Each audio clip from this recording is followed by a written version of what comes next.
Hi, and welcome to the show where we share the stories of the many who intersect with our healthcare system but are rarely heard from. My name is Kevin Pho, founder and editor of KevinMD. Today on the show, we have Owen Muir. He's a psychiatrist in the New York City area, and he's a podcaster, and most recently, the host of the Pandemic Check-In podcast. Owen, welcome to the show. Thank you so much, Kevin. A pleasure. My first question always is sharing your story and your journey to where you are today. I walked into medical school at the University of Rochester to be a child and adolescent psychiatrist. I had worked at St. Vincent's Hospital in New York City when it still existed on the kids unit because a friend of mine who's now also a fabulous child psychiatrist convinced me, like, this is a place you're really going to get some experience working with people. And I fell in love with working with kids. So I knew from the get-go that's what I was going to do, and the University of Rochester let me do it. And that's a place that focuses on narrative. It's the home of the biopsychosocial model. I was into all sorts of stuff like that. So, when I got to residency, I was learning at Zucker Hillside Hospital out in Queens how to take care of really sick people. But in my third year of residency, I had a really severe depressive episode and ended up being hospitalized myself. When I got out, I started doing some reading about stigma, and I learned something really important, that it's only stories from people we can relate to that change people's minds. No amount of education does it. And that was the first piece of the puzzle. When I met my wife shortly thereafter, Carlene McMillan, who founded Brooklyn Minds with me, the company we run together, she convinced me that, narrative was really a passion of mine, and podcasting was kind of the perfect form for that. And as I learned mentalization-based treatment, which we use to take care of the sickest individuals, along with, interventional methods like TMS and working with large teams, we have about 56 employees now. And that includes coaches who work in the field, psychiatrists, social workers, psychology. You have to do it together, was the takeaway. We actually have someone on our team who used to be a Navy SEAL trainer. When he came to work for us, it really crystallized things for me because he said, wow, this is like working with the teams I remember working with. And that's when I recognized we were doing something different, which was looking at outpatient mental health care as a way we can actually take care of sick people and not rely on hospitals, which are largely harmful. But in order for people to accept help, they have to have some trust. And it's really hard to build that. And stories you can relate to are one way of doing so. And that's why podcasting, which is so intimate, was part of the picture in my mind for how to build trust in help so people might actually come get it. Well, it's a wonderful story. And tell me how your approach to psychiatry is really different from, say, the traditional approaches. If you could go into more detail about that. Yeah, I like things that work. And I don't like pretending things that don't work do. Hospitalization increases your rate of completed suicide by 200 times immediately after discharge, and it remains 30 times higher for the rest of your life. And people don't trip and fall into a hospital. This is not a randomized group, but if it was helpful, the numbers would go the other way. Locks on the doors we have from a very large German study of over 15 years are for the psychiatrists. The rates of completed suicide are higher in locked units, and the elopement rate between locked and unlocked units is the same. So we have these interventions for chronically suicidal people, hospitalization. We've virtually never tested medications. We have ECT and now accelerated TMS as interventions. And most of those things aren't used very often. And so we have like lone artisanal practice, where you sit in your office and you call yourself a psychopharmacologist, which is nonsense. To me, at least, like, I get it. You're good at drugs, but like, this is a medical specialty. And there's no neurosurgeon who'd say, all I do is cut people. You decide whether the person has a medical condition that requires appropriate care, which may involve cutting. But neurosurgeons don't just sit in an office with a scalpel by themselves either. They have the OR with sterile technique and surgical techs and MRIs and technology and teamwork. And that's why we can get rid of brain tumors and have people live. That's amazing. And the biggest problem on earth, number one cause of disability, according to the WHO, is depression. It's not the only mental illness. There are plenty of others, but it's the biggest problem on earth. And we treat it like it can be dealt with by one dude, if that. And we're lucky if it's, a competent person, maybe. Making technology, the solutions have been like, okay, we'll do a Talkspace. That's worse than sitting next to someone on a log. Like, would you rather have your therapist next to you on a log or texting 8 other people at the same time? So I see a lot of unreal solutions to unreal problems. And I was more interested in actual solutions to actual problems. So that leads me into some of the challenges that's facing the psychiatric profession today. Where I practice in Southern New Hampshire, I think there's a shortage of behavioral health specialists.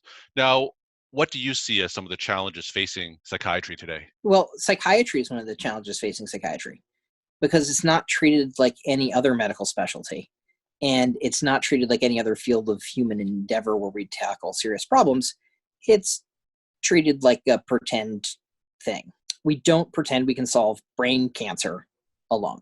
We don't pretend we can fight wars with one person at a time.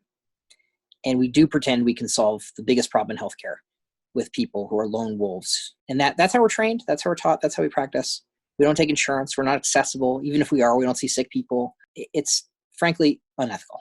Now, what is some of the solutions that can help the profession going forward? First off, being realistic. There are not enough psychiatrists in the world ever to actually treat all the mental illness. That's just the way. There are 8,000 child psychiatrists worldwide. Can't see all the kids, right? So if we can't do that, we really have to work with systems. And this is something I learned in Rochester from the trauma surgeons. They got involved in violence prevention because it was a better use of their time than stitching up bullet holes. And I think psychiatry needs to think similarly. How can we prevent and support people using things in their lives that already exist, they already trust, working with other medical specialties in deeply integrated fashions to deliver help that's helpful? Because who's more helpful, your psychiatrist or your drug dealer? By the way, it's midnight. You have students who may be interested in psychiatry. Any advice or tips that you could give them knowing what you know now? It's the best specialty on earth. My God, you can change the world with what we're able to do. And if you like clinical medicine, it's really kind of the best because it's a specialty where the instrument is you. Mm-hmm. And if you like reading scans, well, then radiology is fabulous. It's a great specialty. But I think if you like thinking about things and humility, because you'll be wrong a lot, then psychiatry is kind of the last bastion of clinical medicine because we just don't have enough diagnostics to know. And I find the range of things I'm able to engage in as a physician to be, as Kevin, as someone who does a lot of media stuff, psychiatry is perfect for that. It's perfect for consulting. It's perfect for forensics. Anything you want to do, you can kind of do as a psychiatrist. And, that even includes procedural medicine. So, if you want to use your hands, you can be doing, Botox for depression or migraine, which you have to be ABPN certified for. You can be doing TMS or TMS research or any of the other things that are coming down the pike. It's really, finally moving in a direction that's exciting. Now, I'm in internal medicine. I do primary care. And because of the behavioral health shortage, I'm seeing a lot of these behavioral health issues in my clinic. Now, do you have any tips for us in primary care who are seeing an increasing number of behavioral health diagnoses? Yes. First off, have a psychiatrist in your phone and call them. Collaboration is so valuable, and I'd much rather spend my time working with colleagues and obviously figuring out models in which we can actually get appropriately paid for that than trying to see everyone individually. But some quick tips for primary care. If you think you need an expensive drug, you need a psychiatrist. If you think you need an antipsychotic and you're not talking about bipolar disorder or schizophrenia, you need a psychiatrist. If it's your third antidepressant trial, again, consultation. No Xanax, ever. Very rarely prescribe benzos. I've prescribed 3 times in my career, and if you have a no benzo rule, so much the better. Every once in a while, take the extra time to book a visit that's a little bit longer so you can listen to what someone has to tell you, because history and exam is the thing primary care is the best at. And to emphasize something really important, you have the trust of your patients that I can only dream of. You have the trust of their entire families. And in just a couple of extra minutes, if you spend the time to listen and understand, you may be able to make massive changes because they trust you. And that's the most powerful tool we have as physicians. Well, thank you for sharing that advice. I think that is wonderful insight. One of the things that you mentioned in your answer was some of the payment issues facing your profession. I was wondering if you could share a little bit more details about that. We developed medical necessity criteria to associate with CPT codes, and that's how we decided what we pay for. And it says if you're suicidal, you need to be in a hospital, and that's what we'll pay for. If you're less suicidal, but you can't really take care of yourself, you're impartial. And if you're generally okay and don't disagree with your treatment plan, you can be an outpatient. And that's hogwash. So we have this whole set of things designed to pay for things that don't exist. So the current payment models are broken and don't apply to actually taking care of sick people in the outpatient setting. And so it's no wonder people don't do it. When you don't have outcomes driving and value driving healthcare, you've got real problems. And I think we're starting to see that systemically, but it's really brutal for doctors who are trying to play by broken rules. I encourage my one really easy takeaway is for every single denial you get of medically necessary treatment, every state has an attorney general. Your patient can file a complaint with the attorney general's office against their insurance company for that denial. And I tell you, I get 80% of the things I want approved. And they call me at 10:45 at night on a Sunday to let me know I got that medication or treatment or whatever it happens to be. It's the law that patients get medically necessary care, and the Attorney General of your state will help you do that and not charge your practice a goddamn dime. It works better if the patients file the complaint. Your office can file a little supporting documentation, but they're the best advocates our patients have, so use it. All right, and where do you see the future of psychiatry if you had a crystal ball to look into? I hope it's at the heart of coordinated teams supporting primary care, who is the front line of healthcare. You are the ones who are trusted, and most things are going to come to you whether we like it or not. So we need to support our colleagues with our expertise when they need it. And when you need to call on the A-team, if you've got a problem, if no one else can help, well, I hope it's easier to find us than it was B.A. Baracus. But that's when you need psychiatry, is when things get really tough.